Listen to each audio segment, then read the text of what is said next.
Salut à tous et bienvenue sur ce nouveau podcast, c'est Tony et comme vous le savez, c'est toujours un grand plaisir pour moi de vous retrouver pour démarrer cette nouvelle semaine ensemble. Pour tous ceux qui ne me connaîtraient pas, je suis lotisseur, marchand de biens, investisseur et je vis de mon immobilier depuis 2018. J'ai écrit un livre qui s'appelle Riche de liberté qui explique comment diviser des terrains, comment réaliser une division foncière pour en vivre, pour atteindre son indépendance financière. Ce livre, vous pouvez le retrouver en allant sur mon Instagram, @unevie-de-liberté, en cliquant sur le lien dans la bio. Vous verrez, j'ai aussi plein d'autres choses. J'ai une vidéo qui explique le métier de lotisseur, d'aménageur foncier, ce que je fais. J'ai aussi une formation en ligne sur ce métier-là, d'aménageur foncier.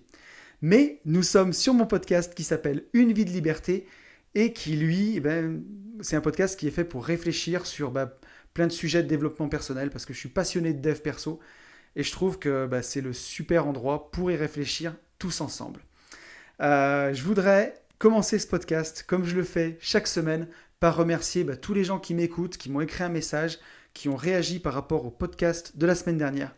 Donc vraiment un grand merci à Xavier, Fabienne, David, Yann, Xavier, Charles, Loïc, Alex, Max, Ludo, Eric, Adrien, Benoît, Pauline et Mehdi.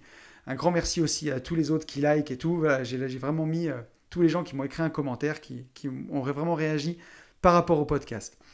D'ailleurs, j'en profite, les likes, c'est vraiment ce qui m'aide le plus et les abonnements. Donc voilà, si vous écoutez ce podcast, que ce soit sur Spotify, sur SoundCloud, sur YouTube, pensez bien à vous abonner.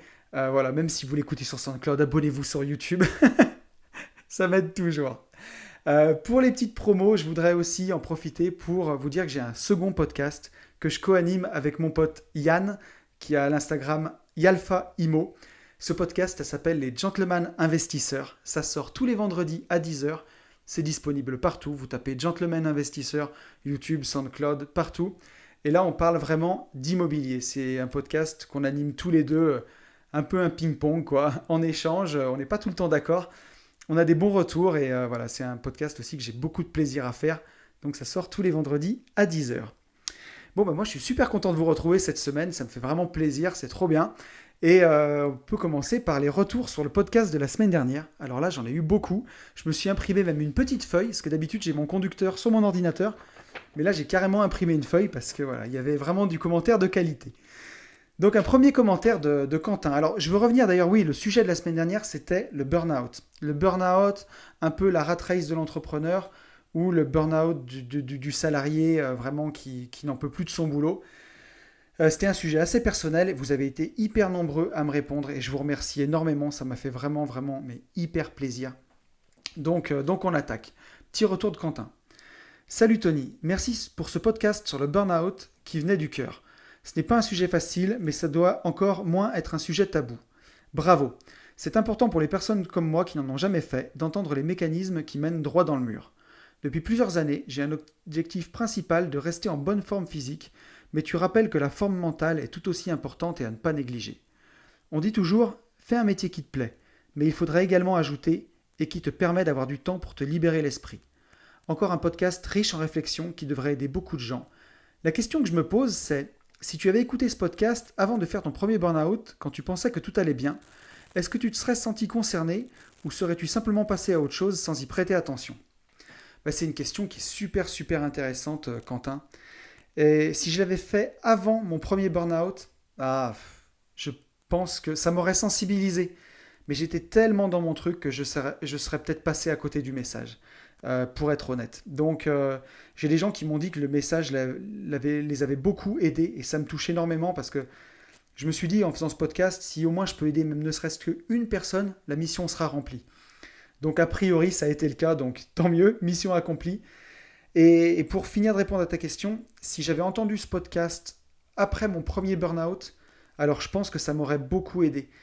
Je me sentais tellement dans une impasse à l'époque et j'avais l'impression que j'avais pas le choix, alors que pour moi dans la vie, on a toujours le choix. On choisit, même quand on a l'impression de subir, on choisit de subir d'une certaine façon. Je pense que ça m'aurait donné du soutien, ça m'aurait vraiment apporté du soutien, ça m'aurait fait du bien, mais de savoir si j'aurais mis un terme plus tôt à ce que je subissais, j'en suis pas certain. Mais en tout cas, ça m'aurait soutenu et ça m'aurait vraiment fait du bien. Et on va voir que ton commentaire va rebondir sur le sujet du podcast de cette semaine. Ensuite, j'ai eu un commentaire de Fabienne. Alors Fabienne qui m'a fait un commentaire audio, puisque chaque semaine, Fabienne me fait son retour sur le podcast. Et d'ailleurs, un grand merci à toi pour ça, Fabienne. C'est toujours super enrichissant les discussions qu'on a. Donc j'ai transcrit ton message pour le remettre à l'écrit. Fabienne qui nous dit « Merci pour ton podcast très personnel. C'est un sujet qui est susceptible de nous toucher, de tous nous toucher et qui fait du bien à tout le monde. C'est encore assez mal vu dans la société et les gens ne se rendent pas compte. Quand on est entrepreneur et que l'on fait ce que l'on adore, on est plus facilement sujet au burn-out. C'est difficile de décrocher car c'est toute notre vie et c'est un vrai danger, je trouve. Il y a aussi les réseaux sociaux. Quand on suit des entrepreneurs qui réussissent et qui montrent surtout le bon côté des choses. À un moment, on a l'impression que les gens sont toujours à fond et que même si nous on est à fond, on a l'impression de ne pas en faire suffisamment. Alors pareil, Fabienne, tu vas voir que ton retour aura beaucoup d'impact sur le podcast d'aujourd'hui parce que effectivement, c'est ça, quand on suit des entrepreneurs, c'est ça les réseaux sociaux. On montre que ce qui va bien, on montre qu'on est à fond tout le temps. Et ça peut pervertir un peu le ressenti des gens. Moi, je dis toujours ça, j'avais dû l'entendre dans un podcast, mais quand tu regardes Facebook, ce que tu vois, c'est la vitrine des gens. Et toi, tu la compares avec quoi? Avec ton arrière-boutique intérieure, avec ce que tu as dans la tête. Et donc, forcément, les entrepreneurs ne te montrent pas leurs moments de doute. Il y en a même sur Facebook, je ne sais même pas comment ils ont le temps de faire autant de stories. Je suis certains entrepreneurs, ils partagent vraiment tout leur quotidien, quoi. En post, ça marche, mais en story, je me demande même quand est-ce qu'ils bossent. Moi, je le vois, j'aimerais bien être plus présent en story, mais je peux pas, quoi. Il y a des fois, j'oublie même de les faire. Je suis dans ce que je fais et je pense pas à le partager.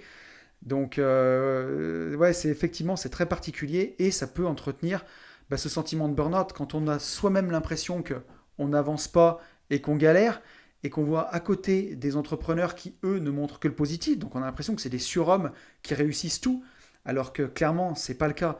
Tout le monde rate, tout le monde a des échecs et personne n'a une vie parfaite du lundi au dimanche soir. Même les gens qui sont indépendants financièrement, ils ont des coups de blues, il y a des moments où ça va pas, il y a des moments où ils sont tristes. Donc ouais, c'est quelque chose qui peut pervertir. Et tu le verras quand on va parler du sujet du jour, c'est quelque chose qui va revenir. Et j'ai reçu un dernier commentaire qui est vraiment très très intéressant de Eric.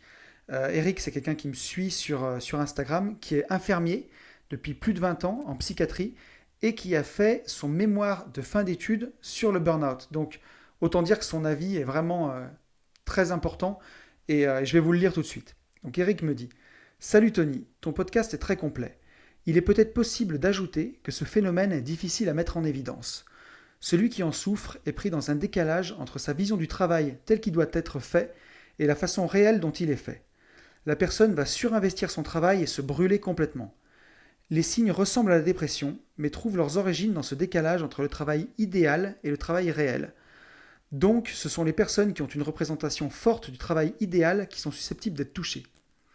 Il faut consulter dès que la personne va surinvestir son travail, avoir l'impression d'être partout et nulle part en même temps, de la frustration par manque de moyens ou de résultats, un manque d'intérêt ou un manque de reconnaissance. Il existe des solutions.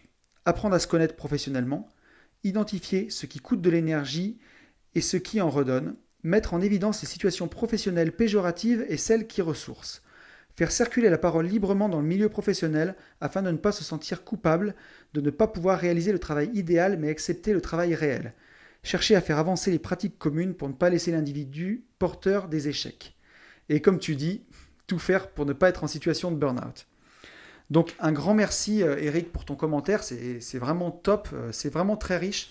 Ça complète bien le podcast pour toutes les choses que j'aurais pas dites, puisque je le rappelle à chaque fois, sur ce podcast, je partage mes réflexions, vous n'êtes pas obligé d'être d'accord avec tout. Et d'ailleurs, si vous n'êtes pas d'accord avec tout, c'est vraiment très bien, il n'y a aucun problème. Et voilà, et c'était important de le rappeler, parce que comme c'est un sujet qui touche quand même au médical, presque, au mental, au psychologique, c'était important d'avoir ce retour-là. Et je suis tout à fait d'accord avec toi, d'essayer de consulter vraiment dès les premiers symptômes. Mais c'est quelque chose qui est très difficile quand on a la tête dans le guidon. Et je peux vous dire que clairement, j'en sais vraiment quelque chose. Vous avez écouté le podcast de la semaine dernière. Si ce n'est pas fait, vous pouvez aller l'écouter, bien entendu. Mais c'est important de s'écouter, c'est important de prendre du temps pour soi. Et voilà, il y a des gens qui sortent grandis du burn-out, et j'en fais partie. Il y en a d'autres qui en sortent complètement détruits. Et ça, souvent les plus forts, hein, c'est ceux qui vont le plus loin et c'est ceux qui sont le plus détruits derrière. Donc vraiment, faites attention à vous. Je le redirai jamais assez. Prenez soin de vous. Personne ne le fera à votre place, quoi. Voilà. Bon, bah écoutez, je crois qu'on en a fini avec le retour sur le podcast de la semaine dernière. On va pouvoir parler du sujet de la semaine. Donc, le sujet de cette semaine, c'est la peur de manquer. C'est un sujet qui revient souvent avec les investisseurs avec qui je parle. Cette peur de manquer, cette peur de ne pas avoir assez. Alors, on est entre investisseurs, donc c'est souvent de l'argent, mais on peut manquer de plein d'autres choses. Et c'est ce dont on va parler durant tout ce podcast. Donc ouais, en intro, c'est vraiment ça. J'en ai beaucoup entendu parler avec des investisseurs, avec des gens avec qui on va un petit peu plus loin, même des gens avec qui on a parlé en coaching. C'est un sujet, cette peur de manquer, qui est vraiment important. Et je pense que justement, en parler, essayer d'aller voir ça, ça peut bénéficier au plus grand nombre. D'autant plus que moi, j'y ai été assez sujet à cette peur de manquer, que ce soit dans mon enfance ou quand j'ai voulu me lancer, quand j'ai voulu lâcher la rambarde, hein, lâcher mon CDI et devenir vraiment indépendant financièrement et vivre de mes investissements. Voilà, il y a un moment, il a fallu se lancer et j'ai eu cette peur qui a été hyper présente. Donc, on va pouvoir voir un peu comment moi, j'ai réussi à la dépasser et essayer toujours, comme je le fais à chaque fois, de donner des pistes pour arriver à s'en libérer. Donc, vous connaissez mon amour de la sémantique. Donc, la peur de manquer, on a deux mots, on a peur et manquer. On va essayer d'aller voir un petit peu ce qu'il y a là derrière. Donc, la peur, on l'a déjà pas mal définie dans ce podcast. Dans le Larousse, c'est une émotion qui accompagne la prise de conscience d'un danger, d'une menace. Donc, dans la peur de manquer, hein, il y a le danger, qu'est-ce qui va se passer si on manque, et la menace, cette menace qui est lancinante de manquer. Et la peur de manquer, on le voit, hein, c'est souvent, c'est redondant, hein, c'est quelque chose qu'on ressasse. Et comment dirais-je, le gros du terme, quoi, le cœur du terme, manquer. Donc manquer, qu'est-ce que ça veut dire? Il y a plusieurs significations qui sont vraiment hyper intéressantes. Donc la plus courante, c'est ne pas disposer de choses ou d'être en quantité suffisante ou ne pas les avoir du tout. Donc voilà, quand on manque de personnel, quand on manque d'argent, on a besoin d'une chose qu'on n'a pas. Mais manquer, ça veut aussi dire échouer ou ne pas réussir. Donc il y a cette notion-là, hein, de manquer. Quand on manque la cible, c'est qu'on n'a pas réussi à toucher la cible. Il y a aussi ne pas réussir, oui, à atteindre quelque chose, un animal, je viens de le dire. Et on peut aussi manquer quelqu'un. Quand on a manqué son rendez-vous, quand on a manqué quelqu'un, c'est qu'on ne s'est pas rencontré alors qu'on aurait pu le faire. Et avec la peur de manquer, si on a une peur de manquer trop ancrée, le plus gros rendez-vous qu'on risque de manquer, c'est le rendez-vous avec sa vie, quoi. Avec sa vie de rêve. Et donc, il y a vraiment tout ça inclus dans ce terme. Je trouve que c'est presque poétique, hein, j'ai envie de dire. On peut manquer vraiment de personnes, d'êtres, d'argent, mais aussi on peut manquer sa vie, en fait, juste avec la peur de manquer. On peut manquer la rencontre avec sa vie. Donc voilà, sujet qui va être vraiment passionnant et qu'on va développer ensemble. Donc pourquoi est-ce qu'on a peur de manquer à l'origine? D'où ça vient? D'où vient la peur de manquer, cette peur? Donc il y a vraiment plein de raisons. J'ai essayé d'en identifier plusieurs dans mes lectures et dans mes recherches, mais on peut manquer déjà de plein de choses. On peut manquer d'argent, on peut manquer de temps, on peut manquer d'amour, et on peut aussi avoir peur de manquer l'essentiel, de manquer sa vie. Ça, c'est vraiment ce qui revient le plus quand on parle entre nous, avec des gens, avec des investisseurs, ou même dans le quotidien. On peut avoir aussi peur de manquer des besoins physiologiques de base, puisque au final, c'est à ça qu'on revient. On peut manquer d'air, on peut manquer d'eau, on peut manquer de nourriture, on peut manquer de sexe aussi, hein. Ça fait partie de nos besoins de base. Et en fait, c'est ça, parce que dès le moment où on va prendre conscience de notre condition de mortel, en fait, que le lendemain est incertain, qu'il peut nous arriver quelque chose, qu'on peut mourir, et que derrière, on ne sait pas ce qu'il y a après. Aujourd'hui, pour l'instant, personne n'est revenu nous dire ce qu'il y avait après. Donc, on a cette peur, cette conscience du vide, en fait, cette peur du vide qu'il y a. Et au final, c'est la peur de mourir, en fait. La peur du vide, la peur de mourir, la peur de ce qu'il y a derrière. Donc, toutes ces peurs-là, quand on a peur de manquer d'argent ou de manquer de temps, souvent, c'est qu'on manque de temps pour gagner de l'argent. Au final, tous ces besoins-là, ils se ramènent aux besoins physiologiques de base. Si on n'a plus d'argent, on a peur de plus avoir d'argent, c'est qu'on a peur de plus pouvoir se nourrir. Et si on a peur de ne plus pouvoir se nourrir, c'est qu'on a peur de mourir en fait derrière. Quand par exemple on a l'impression de manquer d'amour, bon bah souvent derrière c'est qu'on a envie de sexe aussi, qu'on manque de sexe. Et si on manque de sexe, c'est qu'on ne va pas pouvoir se reproduire, qu'on ne va pas pouvoir perpétuer l'espèce et qu'on va mourir derrière. Donc on le voit bien, hein, derrière toutes ces peurs de manquer d'argent, de manquer de temps, c'est souvent derrière de manquer d'amour, c'est la peur de manquer de nourriture, de manquer d'air, de manquer d'eau, de pouvoir s'alimenter ou de manquer de sexe. Et derrière, c'est justement la peur de mourir ou de ne pas pouvoir se reproduire, d'éteindre l'espèce qu'il y a. Donc derrière la peur de manquer, quand on va vraiment vraiment au fond, on voit qu'il se cache justement cette peur de mourir. Et cette peur de mourir, qu'est-ce que c'est? C'est la peur du vide, c'est cette insécurité. Et on le voit, la peur de manquer, elle se base sur ce sentiment-là, sur un sentiment de vide et d'insécurité, clairement. Donc qu'est-ce qu'on va faire derrière quand il y a ça? On va avoir un besoin de sécurité, justement, pour combler ce sentiment d'insécurité. On va vouloir rajouter de la sécurité. Donc la peur de manquer, elle se découle de ce besoin de sécurité. En fait, on se sent, quand on a peur de manquer, c'est ça, on a peur du vide qu'il peut y avoir après la mort, au fond. Donc on se sent vide et on va avoir envie de se remplir, en fait. C'est aussi beaucoup quand on a un manque de satisfaction de sa vie qu'on a peur de manquer. On le voit, hein, moi qui, à l'époque où je voulais changer, où je voulais arrêter mon ancien job, où j'avais mon CDI, et où je voulais prendre mon indépendance financière et arrêter, j'avais vraiment un gros manque de satisfaction dans ma vie. J'étais pas bien, ça allait pas, ça me plaisait pas. Et je me disais, si j'arrête, je vais quitter mon CDI, j'aurai plus de salaire. Est-ce que mes revenus passifs vont être suffisants? Est-ce que ça va fonctionner? Et j'avais ce gros, exactement, un sentiment de vide et un manque de satisfaction dans ma vie.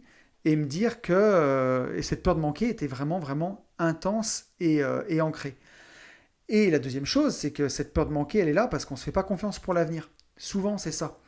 On n'a pas assez confiance en soi de se dire que dans l'avenir, on sera capable de générer d'autres revenus ou de s'en sortir. Donc, si, dans le cas où on veut devenir indépendant financièrement, par exemple. Mais même, on peut avoir la peur de perdre son CDI et de ne pas être capable de retrouver autre chose. Et en fait, cette peur de manquer, elle va être là parce que dans l'avenir, on ne se fait pas confiance en se disant, quoi qu'il arrive, j'arriverai à m'en sortir. Comme on n'a pas confiance en soi, on a la peur de manquer dans le quotidien, en fait. Et ça, c'est vraiment dommage, parce que du coup, on s'empêche de vivre. Clairement, on va le voir dans la suite du podcast, mais à cause de ça, on s'empêche de vivre. C'est aussi une peur qui peut venir de l'enfance. Quand on a manqué dans son enfance, quand on a manqué soit d'amour, soit d'argent, soit du temps de la part de ses parents, par exemple, ça va amplifier cette peur de manquer qu'on va avoir. Et même si on peut réussir dans la vie, on peut être fortuné, riche, on peut toujours avoir cette peur de manquer parce qu'elle est ancrée vraiment en nous, dans l'enfance en fait. Et voilà, ça c'est vraiment dramatique. Puisque quand c'est dans l'enfance, c'est assez dur souvent à aller chercher les sources et voir d'où ça vient. Il faut vraiment faire un travail sur soi adulte pour arriver à s'en libérer. Pour rebondir sur le message de Fabienne de tout à l'heure aussi, les réseaux sociaux aujourd'hui, ils accentuent vraiment, vraiment ce problème. À la question pourquoi a-t-on peur de manquer aujourd'hui, les réseaux sociaux, depuis que Facebook existe, depuis 2005, ça vient encore rajouter à la peur de manquer qui est naturelle chez l'être humain, puisqu'on l'a dit tout à l'heure, elle découle de la peur de mourir, de la peur de ce qui pourrait y avoir, du vide qui pourrait y avoir après la mort, et de la peur de la mort, clairement. Donc, elle est déjà lancinante et présente un peu partout en nous, et les réseaux sociaux vont vraiment accentuer ce phénomène, puisque avec les notifications, avec tout ce qui se passe sur Facebook, je veux dire, vous éteignez votre téléphone 3 jours, vous rallumez Facebook ou Instagram, il s'est passé plein de trucs, et justement, cette peur de manquer ce qui se passe sur les réseaux sociaux, elle est vraiment exacerbée. D'ailleurs, il y a un terme que les Américains ont inventé pour ça, qui était aussi pour la bourse à l'époque, c'est le FOMO. Donc FOMO, ça veut dire Fear of Missing Out, la peur de rater. Ça, c'est un phénomène en bourse quand la bourse monte, et monte souvent, très, très souvent d'un coup, les investisseurs ont peur de rater et souvent vont vouloir rentrer tout de suite. Et souvent, après la bataille, et après derrière, c'est suivi d'une baisse, et ils vont perdre de l'argent. Mais c'est ce qui s'est passé pour le Bitcoin en 2017, quand vraiment il est monté jusqu'au ciel. Il y avait ça, ce FOMO, et même des gens qui ne faisaient pas d'investissement sont mis à acheter du Bitcoin, parce qu'il y avait cette peur de rater en fait l'opportunité, peur de manquer cette opportunité. Et donc on le voit, voilà, les réseaux sociaux, en nourrissant ça, en nous disant allume ton téléphone, il se passe des choses, il se passe des choses, il se passe des choses, nourrissent un petit peu cette peur de manquer lancinante. Et même des études qui ont été faites, quand j'ai préparé ce podcast que j'ai vu, c'est que plus les gens, c'est un cercle vicieux parce que plus les gens ont peur de manquer dans leur vie, souvent de manquer d'argent, plus ils sont sur Facebook. Et plus ils sont sur Facebook, plus ils ont peur de manquer.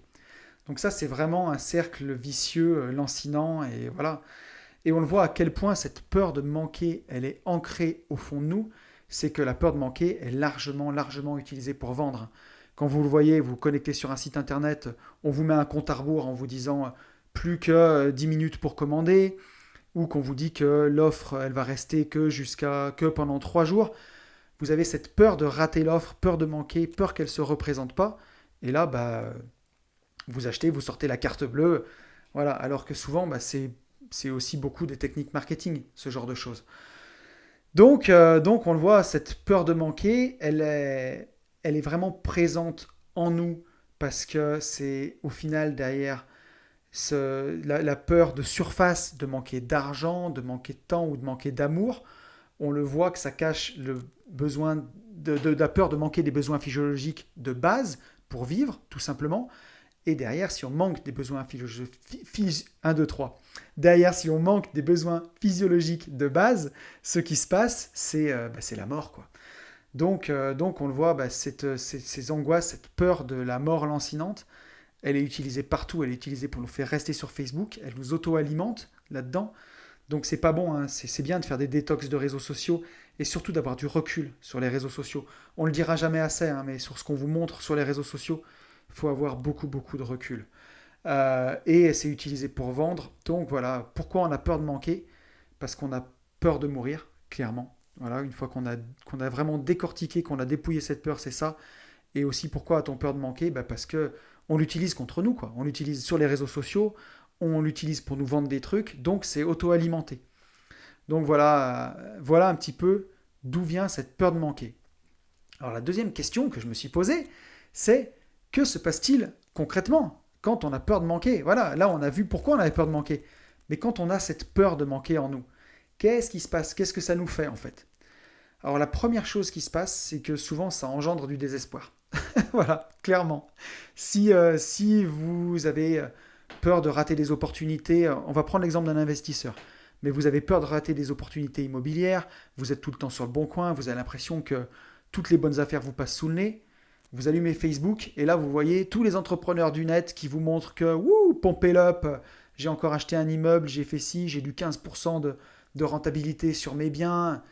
Et là, soit ça peut vous booster, mais beaucoup de fois, ça va engendrer du désespoir, quoi. Vous allez être dégoûté. Si en tout cas vous êtes sujet à la peur de manquer, qu'on soit bien clair, hein, ça va vous dégoûter et ça peut aussi engendrer une sorte de deuil paralysant, quoi. C'est-à-dire que on fait même le deuil de ce qu'on voudrait faire et on baisse les bras, quoi. Concrètement, voilà, on laisse tomber, on se dit, c'est bon, c'est pas pour moi, quoi. J'y arriverai pas. La peur de manquer vous paralyse en fait, elle vous flingue. Donc ça, c'est la première chose qui peut se passer quand on a très peur de manquer. Moi, je vais prendre l'exemple aussi, j'en reparlerai tout à l'heure un peu plus en détail, mais quand je voulais quitter mon ancien boulot pour vivre de mes investissements, cette peur de manquer, peur de lâcher mon salaire, j'avais un salaire qui était confortable, peur de lâcher la rambarde, quoi, comme on dit, pour vraiment voler de ses propres ailes, cette peur, elle était tellement grande qu'elle me tétanisait en fait. Je me disais, mais comment je vais faire quand j'aurai lâché mon CDI? Ok, j'ai mes revenus passifs, mais je dis n'importe quoi. Si demain la bourse elle se casse la gueule, que j'ai plus mes revenus mobiliers, que si demain mes locataires ils arrêtent de payer, ou que j'ai trop de dégâts, j'ai un dégât des eaux dans un bien, que ça me coupe une source de revenus, comment je vais faire? Donc là on voit bien, hein, c'est mélangé entre la peur de manquer de cet argent du CDI et aussi de la confiance en soi, ma propre confiance en moi à me dire, quoi qu'il arrive, dans mon avenir, j'arriverai à subvenir à mes besoins. Donc, on le voit bien, j'étais vraiment sujet à cette peur de manquer sur ces côtés-là. Et ça engendrait en moi une paralysie un peu, quelque part, puisque je suis resté... donc j'ai mis 3 ans pour arriver à atteindre cette indépendance financière à l'époque. Mais une fois que je l'ai atteint, je suis bien resté encore 6 mois ou presque 1 an dans mon ancien boulot, de se dire, j'ai peur de lâcher, c'est un peu comme on a peur de lâcher son doudou, quoi, clairement. Et ce que ça fait du bien, c'est comme on échange son temps pour ça, mais on sait que ça va tomber tous les mois, quoi qu'il arrive. Donc la peur de manquer de ça, elle était vraiment violente. Alors on va continuer, hein. Qu'est-ce qui peut se passer aussi quand on a la peur de manquer? C'est chez d'autres personnes une grosse consommation de biens matériels pour combler ce vide. Donc ça, les gens qui accumulent, qui entassent, pour combler la peur de manquer. Alors là, on va échanger l'argent contre des biens matériels, hein. Donc c'est peut-être pas qu'on a peur de manquer d'argent, mais c'est qu'on a peur de manquer de tout en fait. Et on va combler ce vide en rajoutant des choses. Donc ça, d'où ça vient? C'est un comportement archaïque en fait de nos ancêtres. La peur du manque, elle engendre ce désir d'accumuler. C'est toujours lié à l'instinct de survie, comme on en a parlé au début du podcast. Donc la peur, cette peur panique de manquer, elle nous fait paniquer justement, et elle nous fait dépenser de l'argent. Et donc là, on peut accumuler plein de choses. On l'a vu avec le confinement, par exemple, on peut accumuler de la nourriture. Là, quand le Covid est arrivé, les gens ont eu peur de la pénurie dans les supermarchés, peur de manquer de nourriture, donc peur de mourir. Qu'est-ce qu'on fait? On va dans les supermarchés, on dévalise les rayons. Boum. La peur de manquer nous fait accumuler. Mais ça peut être aussi des possessions matérielles. Voilà, la peur de manquer peut faire acheter à certaines personnes, par exemple, 3 voitures, alors qu'on est tout seul. Mais pour nous faire réfléchir, ça peut aussi nous faire accumuler de l'argent. Voilà, la peur de manquer nous fait accumuler de l'argent sur les comptes en banque. On accumule, on accumule, on accumule. Mais même sans l'investir, hein. Remplir des livrets A, des LDD, des comptes courants. Et on a peur de le perdre. Peur de manquer, peur de le perdre, on n'investit même pas, quoi. C'est juste accumuler de l'argent pour accumuler de l'argent. Et la peur de manquer peut aussi nous faire accumuler les biens immobiliers. Chers amis investisseurs. Si, à quel moment on s'arrête, quoi? Voilà, je vois, moi aujourd'hui j'ai 25 lots en tout, mais à quel moment on s'arrête? À quel moment, ça c'est une grande question, hein. Est-ce qu'il faut 50 lots, 70 lots, 100 lots, alors qu'on est indépendant financièrement avec 25? Est-ce que derrière on investit parce qu'on aime investir, ou parce qu'on en veut toujours plus et qu'on a peur de manquer? Telle est la question, hein. On en parlera, on va continuer dans le podcast. On va continuer d'avancer là-dessus. Donc voilà, on le voit, la peur de manquer, elle peut nous faire accumuler. Que ce soit des possessions matérielles, de l'argent, des biens immobiliers, ou du temps même, hein. Quand on veut être indépendant financièrement, c'est peut-être la peur de manquer de temps, de manquer sa vie, qui nous fait accumuler du temps. Je pense même que c'est ça, hein. On ne peut pas le stocker le temps, mais on peut en tout cas en vouloir plus. A contrario, complètement, la peur de manquer, elle peut nous faire vivre à 100 à l'heure pour combler le vide. Et ça rebondit avec le sujet de la semaine dernière sur le burn-out. Cette peur de manquer sa vie, là, hein, peur de manquer le rendez-vous avec sa vie, on a l'impression qu'il faut remplir sa vie, quoi, pour combler ce vide, combler le vide de l'angoisse de la mort. Donc qu'est-ce qu'on fait? On prend un travail harassant, hein, on y passe tout son temps. On fait un burn-out, hein, Anthony, on y passe beaucoup de temps. On a l'impression moi j'avais l'impression de sauver le monde, hein, quand je bossais 50 heures, 60 heures par semaine. Ça me donnait d'une certaine façon le sentiment de vivre, hein. Mais je vois que je me suis trompé après, derrière. Qu'est-ce qu'on fait aussi? On prend des loisirs trépidants, on se remplit d'activités, de sorties, de films, de boîtes de nuit, de bruit. On essaye de se remplir au maximum, remplir son temps libre, quoi. Un samedi à lire sous un arbre, c'est un samedi perdu. Il faut faire des choses, il faut faire. Ça, c'est la peur de manquer, elle nous pousse à faire ça. Et clairement, elle nous empêche de vivre dès aujourd'hui, de vivre ici et maintenant, quoi. Parce que quand on a cette peur de manquer, on va accumuler des heures de travail, accumuler des loisirs, en se disant il m'en faut encore. Quand j'en aurai beaucoup, là, j'arriverai à profiter.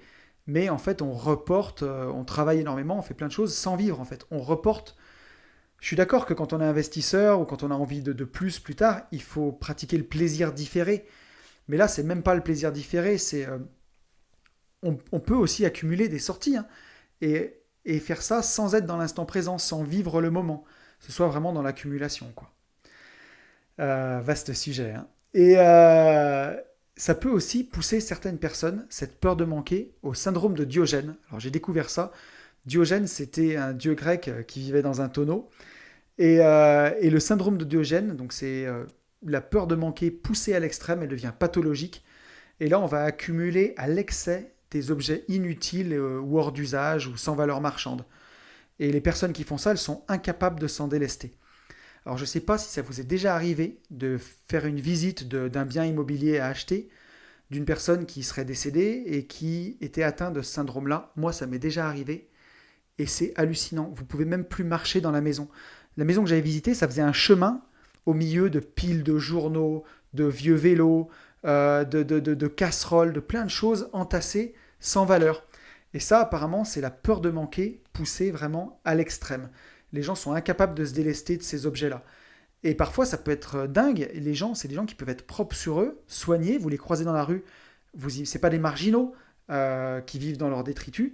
Et quand vous arrivez chez eux, si vous y êtes jamais invité en général, hein, mais ces personnes-là, quand elles décèdent, on se rend compte des conditions de vie dans lesquelles elles étaient, où cette peur de manquer, elle était tellement intense qu'elles gardaient tout, elles étaient incapables de jeter quoi que ce soit, et elles vivaient dans des monceaux même pas parfois des ordures, mais des monceaux de choses sans valeur qu'elles ont accumulées, des papiers, des journaux gratuits. Moi, en l'occurrence, c'est des journaux gratuits, il y en avait de partout. C'était hallucinant, on ne pouvait plus marcher, quoi. Et à l'opposé, complètement à l'opposé, la peur de manquer, elle peut vraiment provoquer la réaction inverse. On va être à ce moment-là délibérément détaché de tout lien matériel, comme une réaction de défense contre la peur du manque. Et ça, ça touche au minimalisme un peu, hein. Clairement, alors on verra que les choses sont nuancées, hein, tout à l'heure dans les conclusions, un petit peu, quand je vous dirai comment faire pour vaincre cette peur du manque. On le verra parce que le minimalisme en fait partie, vous vous en doutez à mon avis, et ça peut vraiment, vraiment aider en fait, hein. Mais voilà, le minimalisme poussé à l'extrême, la personne qui dans son appart a une table, deux chaises, même pas de canapé, rien du tout, pas un bibelot, rien, ça peut être voilà, de vivre comme un ascète en fait, hein, en ayant cette réaction vraiment délibérée contre la peur du manque. Mais est-ce qu'on peut se poser la question, les gens qui font... moi, j'ai beaucoup voyagé dans les pays asiatiques, j'ai fait le Sri Lanka et l'Inde notamment, où il y a beaucoup de bouddhistes, et on voit ces moines bouddhistes qui vivent absolument sans rien. Est-ce que c'est pas aussi une réaction, et ça l'est clairement, hein, c'est une réaction à tout ce monde matériel, c'est faire vœu de ne rien posséder, de dédier sa vie à l'instant présent, à la méditation, et donc c'est la réaction vraiment totalement extrême quoi, à la peur de manquer. On peut plus manquer parce que clairement, on a besoin de rien quoi. Voilà. Donc là, on voit vraiment que c'est le grand écart entre les deux quoi. Donc après, je vais continuer en vous parlant un peu de mon histoire avec la peur de manquer. Ça va aussi rejoindre, vous allez retrouver plein de choses qu'on a vues dans tout ce que j'ai énoncé. C'est vraiment une question que j'ai voulu me poser. Donc moi, d'où vient un peu la peur de manquer que j'ai pu avoir, notamment quand j'ai dû quitter mon CDI pour devenir indépendant financièrement, pour vivre vraiment à plein temps de mes investissements. Ma maman vient d'une famille qui était plutôt pauvre. Alors, j'aime pas dire pauvre, mais vraiment, on va dire très modeste. Et ma grand-mère, en revanche, donc la maman de ma maman, venait d'une famille vraiment très très pauvre. Elle a été placée dans des fermes à l'âge de 8 ans. Elle a beaucoup beaucoup manqué quand elle était jeune. J'en parlais avec ma grand-mère qui aujourd'hui est décédée, paix à son âme. Mais elle a énormément manqué quand elle était jeune. Elle a même souffert de la faim à l'époque. Donc voilà, c'était vraiment ancré en elle. Et pour en avoir parlé avec ma mère, c'est quelque chose qu'elle lui a sûrement transmis, cette peur de manquer. Et moi, quand j'étais enfant, on n'a jamais manqué de rien. Moi, j'ai toujours très bien vécu. J'ai toujours eu à manger dans mon assiette. Mais par contre, on m'a toujours expliqué quand j'étais petit qu'un sou était un sou. Et qu'il fallait économiser, qu'il fallait faire attention à l'argent, qu'on pouvait en manquer. Voilà, surtout du côté de ma mère, en fait, puisqu'elle avait eu cette histoire personnelle avec ça, avec sa maman qui avait beaucoup manqué étant enfant. Et qui lui avait un peu transmis ça. Donc voilà, maman, si tu m'écoutes, on se passe le flambeau, hein. Donc je pense que moi, voilà, mon histoire avec la peur de manquer, puisque j'ai parlé tout à l'heure un petit peu que ça pouvait être ancré dans l'enfance, je pense qu'elle vient de là. Je viens de famille d'agriculteurs où un sou était un sou, où c'était des familles nombreuses, hein, ça vient de la campagne, hein, voilà. Donc, où vraiment à l'époque, il n'y avait pas énormément d'argent, quoi, et on faisait attention aux dépenses. Donc moi, j'ai toujours été éduqué avec un peu cette vision-là, voilà. Et qu'un sou était un sou, que c'était dur à gagner. On m'a toujours répété que c'était dur à gagner, alors que plutôt quand on avance, on se rend compte que plus on apporte de valeur aux gens, plus on en gagne, et que souvent, plus on travaille avec sa tête, plus on en gagne aussi, que c'est pas relié aux efforts toujours qu'on fait. Sinon, un mineur, les mineurs seraient les plus riches, enfin, les mineurs dans la mine, hein, les mineurs de fond, puisque je vous rappelle que je viens d'à côté de Saint-Étienne, donc une grande ville minière. Mais voilà, si les mineurs avaient été les plus riches, ça se serait. Et c'est sûrement les gens, la catégorie de profession qui, à l'époque en tout cas, où le travail était le plus difficile, le plus harassant, et voilà, les conditions étaient hyper difficiles. Et pourtant, on s'était payé vraiment pas grand-chose, quoi. Donc voilà. Donc je pense que peut-être que l'origine de ma peur de manquer va venir de là. Ensuite, après, voilà, moi dans mon histoire personnelle, on en a parlé tout à l'heure, mais j'ai eu de la difficulté à lâcher mon ancien job, malgré des rentrées passives supérieures à mes dépenses. J'avais même mis, pour tout dire, 3 années de dépenses de côté. Voilà. J'avais calculé mes dépenses, donc je conseille à tout le monde, avant d'investir, moi, d'avoir au moins 1 an de dépenses de côté. Vous calculez tout ce que vous dépensez dans l'année, vous mettez 1 an de côté sur un livret A ou sur un livret d'épargne. Ça, c'est le prérequis indispensable pour pouvoir se lancer sereinement. Surtout que si vous êtes salarié, vous avez vos 2 ans d'ARE et de Pôle emploi. Donc ça veut dire que vous avez 3 ans devant vous de revenus pour couvrir tout ce que vous voulez entreprendre, pour être sûr que vos revenus passifs couvrent bien votre train de vie, pour être sûr qu'ils soient bien pérennes, que dans le temps ça fonctionne bien. Donc je veux dire, clairement, si vous avez ça, vous êtes au top, quoi. Donc moi, non seulement j'avais les ARE, mais j'avais réussi à mettre 3 ans de dépenses de côté. Donc j'avais vraiment tous les voyants au vert. Et pourtant, j'ai eu du mal à me lancer, comme je dis, du mal à lâcher la rambarde, quoi, pour aller, du mal à lâcher le doudou, quel CDI, le salaire qui tombe tous les mois. Donc voilà. Et un jour, je pense que ce qui a fait que vraiment je me suis lancé, je pense que c'est en avançant dans l'âge, tout simplement, puisque quand j'ai arrêté, j'allais avoir 37 ans, si je dis pas de bêtises. Donc, c'est de se rendre compte que la vie, elle passe, en fait. Et que justement, on ne veut pas manquer le rendez-vous avec sa vraie vie, quoi. Voilà. Quelque part, je peux même dire que c'est la peur de manquer qui m'a permis de me lancer. La peur de manquer d'argent m'a bloqué, mais la peur de manquer le rendez-vous avec ma vie m'a permis de me lancer. Ah, c'est presque beau. J'en ai des frissons. Voilà. Mais ouais, clairement, je pense que c'est ça, hein. Au final, c'est vraiment de se dire, voilà, tous les voyants sont au vert, j'ai fait les choses comme il faut, j'ai le pôle emploi, mes revenus passifs couvrent déjà mon train de vie, j'ai 3 années de dépenses de côté, donc tous les voyants sont au vert, quoi. Je peux me lancer, je peux entreprendre, je peux y aller. Et pour l'avoir fait, vous vous rendez compte que c'est vraiment quand vous êtes aligné, quand vous vivez vraiment la vie que vous avez envie de vivre, que vous faites le job que vous avez envie de faire, à ce moment-là, vous êtes automatiquement rentable. Idriss Aberkan le disait très bien, quoi. Quelqu'un qui est rentable n'est pas forcément épanoui, mais quelqu'un qui est épanoui dans ce qu'il fait est automatiquement rentable.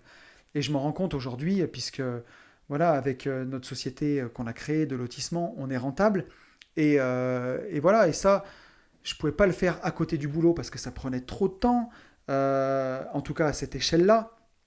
Et voilà, si on ne se lance pas, on ne peut pas le créer.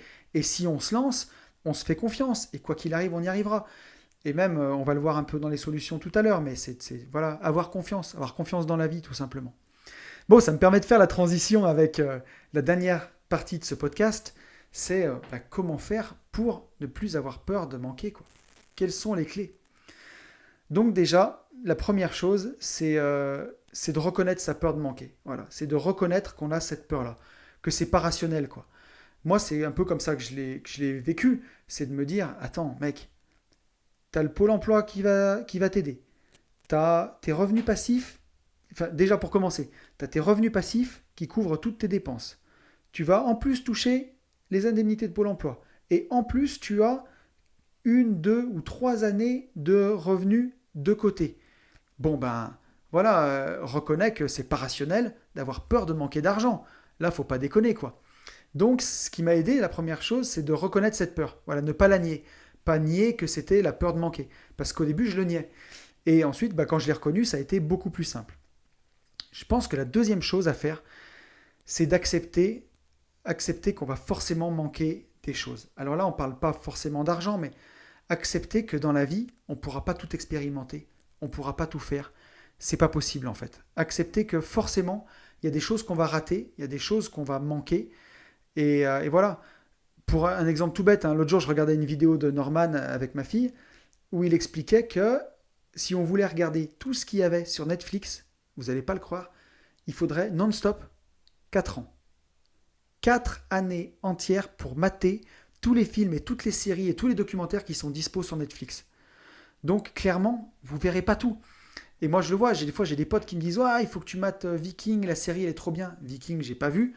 Mais voilà, aujourd'hui, est-ce que j'ai le temps d'aller consacrer une quinzaine ou une vingtaine ou une trentaine d'heures à mater une série que j'ai pas vue? Ben, peut-être qu'elle est vraiment bien, mais il y a un moment, il faut faire des choix et voilà, il faut l'accepter. On peut avoir peur de manquer, de se dire ah merde, j'aurais pas vu cette série, les gens vont en parler, je la connaîtrai pas. Ben, se dire c'est pas grave quoi, c'est pas grave, je la verrai pas, peu importe. Faut l'accepter parce que dans la vie, voilà, si vous voulez lire tous les livres du monde, vous pourrez pas non plus. Même avec la meilleure volonté du monde, moi j'arrive à lire un livre par semaine, ça fait 52 livres par an. Voilà, vous faites le calcul, en 10 ans vous pouvez lire 500 bouquins, vous en lirez jamais 10 000 dans une vie quoi. Alors vous pourrez, il y a des gens qui en ont sûrement lu 10 000, mais bon le but c'est pas faire que de lire, il faut appliquer derrière. Donc ça implique aussi de faire des choix. Vous pouvez pas lire tous les livres, il faut choisir. Donc ça, c'est important de le dire aussi. En premier, reconnaître la peur de manquer. Et en deuxième, accepter qu'on va manquer des choses.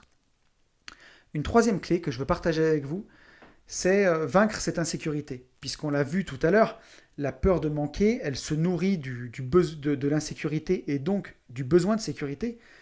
Donc, si vous voulez vaincre la peur de manquer, il faut arriver à vaincre cette insécurité. Donc pour vaincre l'insécurité, on va prendre tout ce qui ramène de la sérénité dans la vie. Donc là, il y a plein de choses. Vous le savez, j'affectionne particulièrement la méditation, qui va permettre de ramener beaucoup de sérénité dans la vie. Mais il y a aussi plein de choses. Du temps passé en famille, par exemple, des balades en forêt, du sport, n'importe quel sport. Il y a aussi essayer de vivre dans l'instant présent, être présent à ce que vous faites.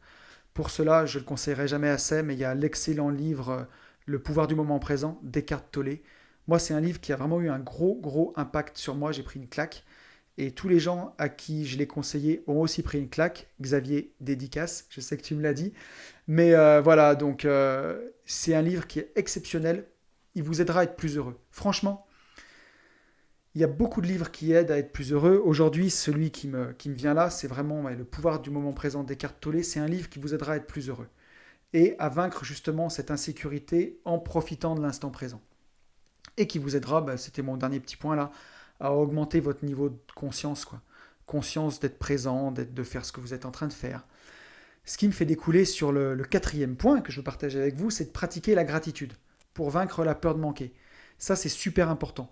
Avoir déjà de la gratitude pour tout ce que vous avez. Avant de penser à tout ce qui vous manque, ayez de la gratitude pour tout ce que vous avez déjà, quoi. Tout ce qui est présent dans votre vie, en vous imaginant le perdre, par exemple. Et vous dire, mais si je le perdais, mais là, ça serait les boules, ça serait horrible. Même rien qu'un truc tout bête, mais votre voiture, par exemple. Si vous aviez plus de voiture, elle vous manquerait. Il faut en racheter une, même si c'est pas le modèle que vous voulez, même si elle vous plaît pas, ça serait une galère, quoi. Que votre voiture claque ou soit détruite ou volée.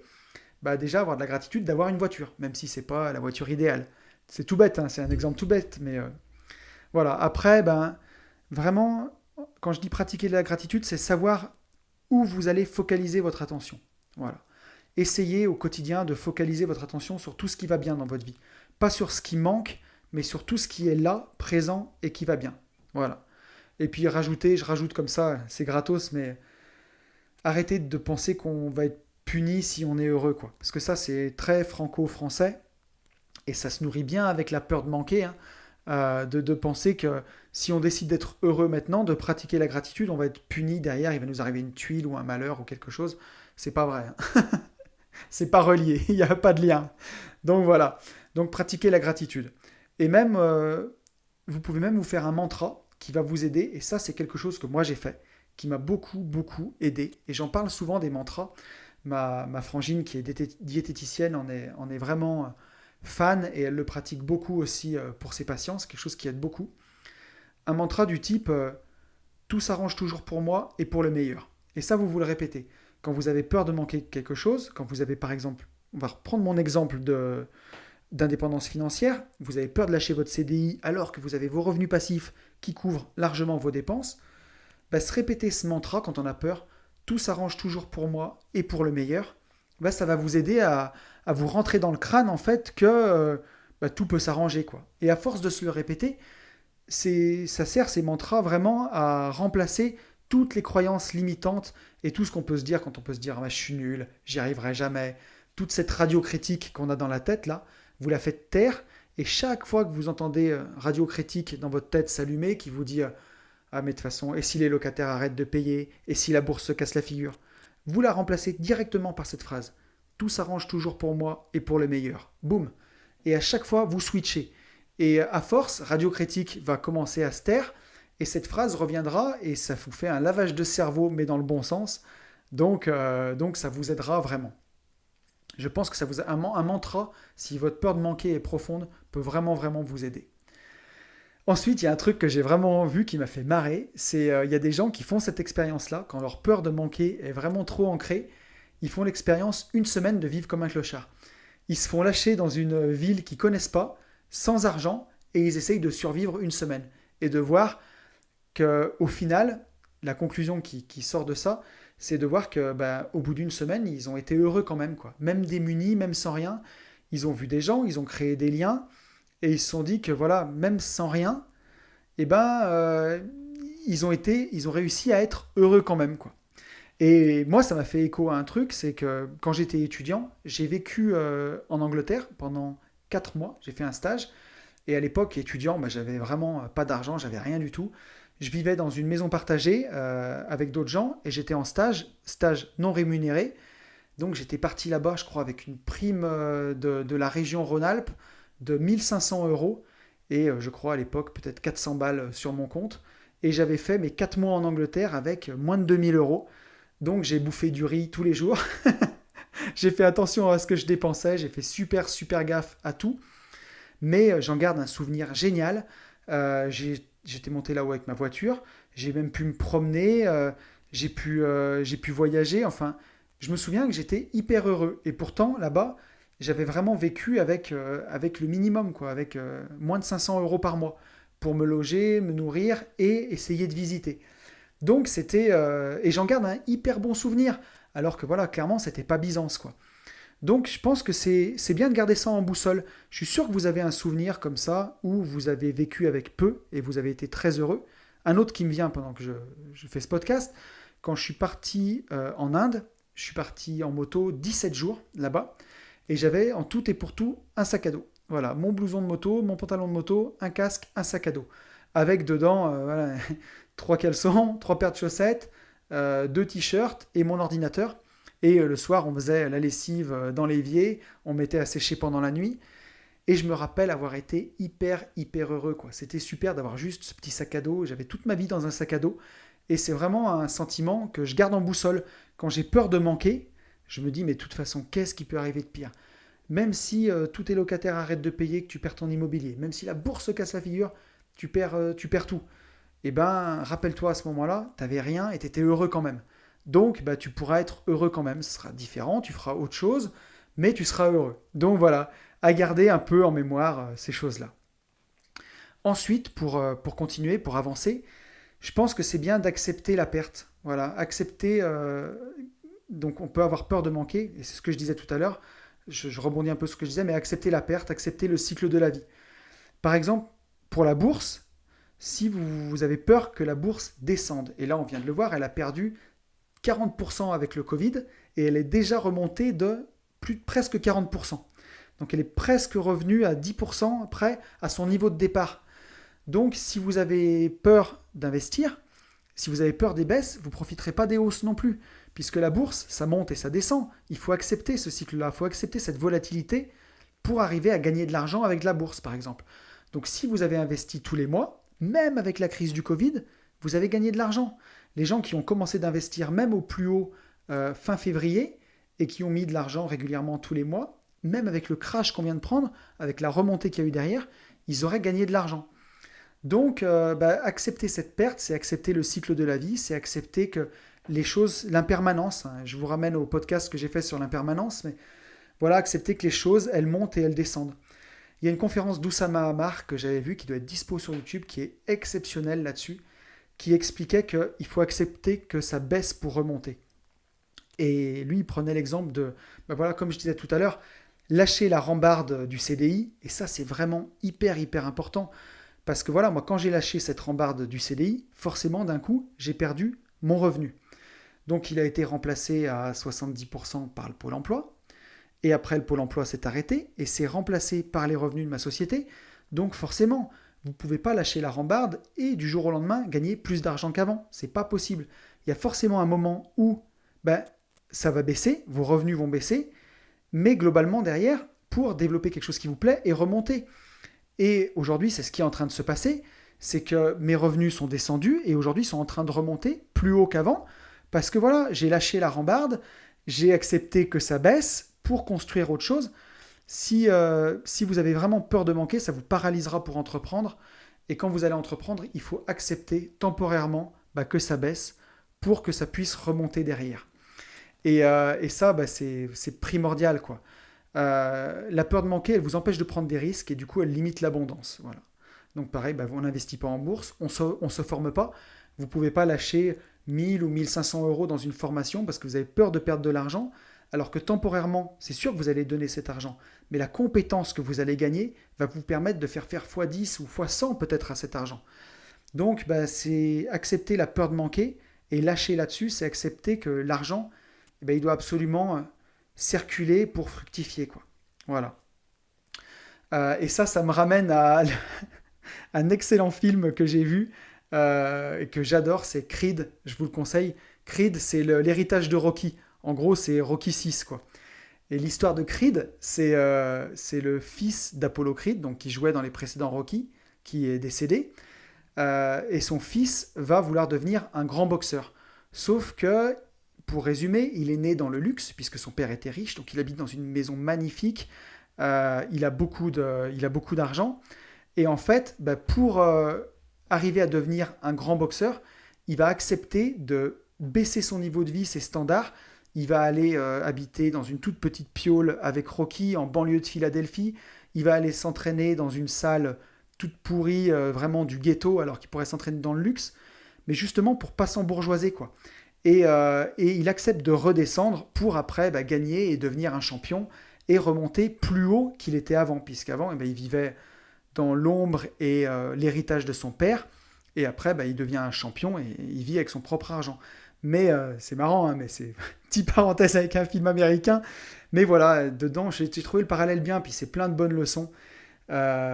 Il accepte que ses revenus descendent, de baisser son niveau de vie, d'avoir moins de besoins, pas trop s'embourgeoiser, parce que ça c'est quelque chose qui est vraiment important et qu'on verra, c'est que on parlait du minimalisme tout à l'heure, mais pour avoir moins peur de manquer, il faut avoir moins de besoins. Et dans ce film-là, Adonis Creed, c'est ce qu'il fait. Il s'enlève tous ses besoins. Il avait une belle voiture, une belle maison. Il s'en va, il va déménager dans une toute petite piole, plus de voiture, plus de grandes maisons à entretenir. Il a beaucoup moins de besoins. Il peut se concentrer vraiment sur sa quête de devenir champion, puisqu'il n'a plus que ça à penser, pour après atteindre ses objectifs et profiter derrière. Mais clairement, c'est ça, voilà. Si vous réduisez vos besoins, vous aurez moins peur de manquer, quoi. Voilà. Pas trop s'embourgeoiser, quoi. C'est si dès que vous gagnez un peu d'argent, voilà, vous vous mettez dans un train de vie où vous consommez tout ce que vous gagnez, c'est la rat race, hein, clairement, c'est pas autre chose. Hein. Vous vous embourgeoisez, vous prenez trop de goût de luxe, déjà ça va vous empâter, quoi. Hein. Vous aurez moins la grinta, vous aurez moins la rage, quoi. Vous aurez moins envie d'aller chercher les choses pour améliorer votre vie, quoi. Et en plus de ça, vous ne pourrez plus lâcher puisque vous boufferez tout votre salaire. Donc c'est bien de pas trop s'embourgeoiser quand même. Voilà. Je trouve que c'est important. Sans tomber dans le minimalisme à l'extrême qui serait l'opposé qu'on a vu tout à l'heure du syndrome de Diogène, mais avoir moins de besoins, ouais, ça va vous permettre de garder la rage pour atteindre vos objectifs. Ça va vous permettre de ne pas vous faire trop de soucis pour la peur de manquer, puisque justement vous n'avez pas beaucoup de besoins. Donc voilà, ça je pense que c'est vraiment très très important. Très important. Et la dernière chose que je voudrais partager avec vous, c'est quelque chose que j'ai fait moi. Là, on est vraiment terre à terre, mais c'est de faire les maths. Clairement, faites les maths. Pour vaincre la peur de manquer d'argent, calculez précisément ce dont vous avez besoin pour vivre sur une année. Vous le calculez hyper précisément. Et ça aurait même pu être le premier conseil, mais de commencer par là. Vous le divisez par 12 et vous voyez chaque mois ce qu'il vous faut pour vivre. Vous le savez, s'il vous faut 1000 euros, 1500 euros, 2000 euros pour vivre, ou plus, vous le savez exactement, c'est marqué, et ensuite vous connaissez la quantité de revenus passifs qu'il vous faut en face. Et là, je veux dire, les chiffres ne mentent pas. Quand vous avez peur de manquer d'argent, après, vous regardez vos revenus passifs, vous regardez le calcul que vous avez fait de vos dépenses, vous faites les maths. S'il y a 1000 euros d'écart ou 1500 euros d'écart, tranquille, quoi. C'est que vraiment, vous êtes dans la peur de manquer. C'est pas réel, quoi. Vous n'êtes pas en train d'aller droit dans le mur. Donc ça, c'est important, parce que les chiffres ne mentent pas, clairement. Vous faites les maths, et là, vous aurez votre réponse. Mais j'en ai pas parlé plus avant, puisque justement, cette peur de manquer, elle va aussi dans l'irrationnel.